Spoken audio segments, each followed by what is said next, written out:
The big story of the day and headlines today was spot on yet again. It was the first to report that Cricket South Africa was considering to make a U-turn and support the big three of world cricket to revamp the ICC working model. And while the big three had their way, BCCI's president was the biggest beneficiary as he'll now take over as the ICC's chairman in July.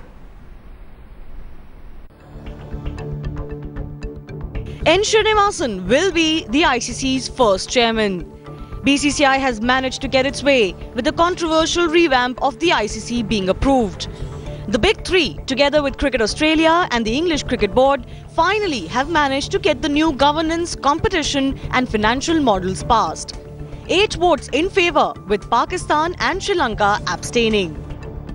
Sri Lanka and Pakistan abstaining means they might even now take the legal recourse. This is not the end of the story. They might even take the ICC to court. And while all boards expect to benefit with the new model, the biggest beneficiary is the BCCI and its president N Srinivasan, who will now be appointed as ICC's first chairman. But how did this happen? It was made possible after CSA's U-turn. Till yesterday it appeared the plan will not see the light of day.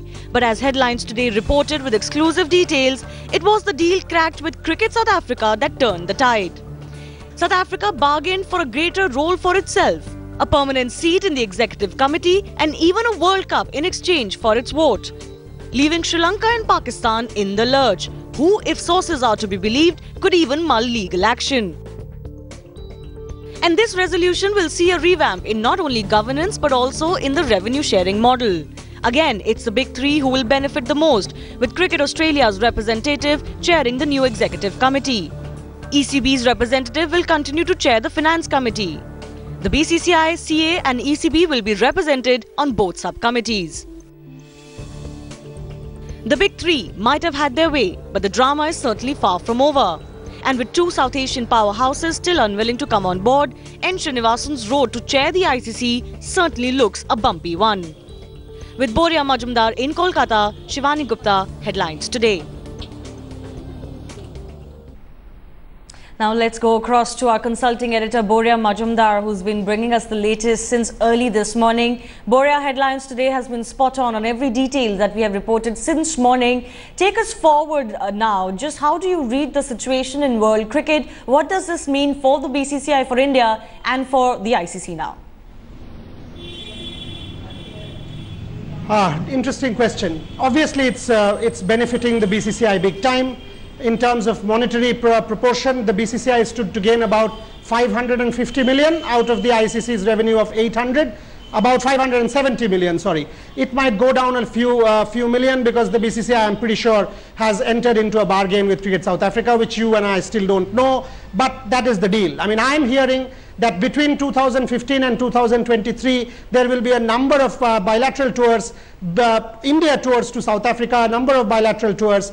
Unlike what we have seen this year, it was a curtailed tour in 2013. This will no longer be, these will no longer be curtailed tours, full tours to South Africa. So that's the assurance, that's the revenue that Cricket South Africa will gain, having come towards the side of the BCCI, the ECB and CA. Way forward, you asked me, the BCCI definitely going to benefit. But most importantly, now will Pakistan and Sri Lanka take this to the ICC Disputes Resolution Committee? It's a 2-step process. They can still take it to the ICC Disputes Resolution Committee and subsequently take the legal recourse. From what I understand, they're mulling legal options. Right. From what I understand, they might do that. Question is, to what extent can they be placated from here on? Because they will report back to their own board, as will Chris Nenzani.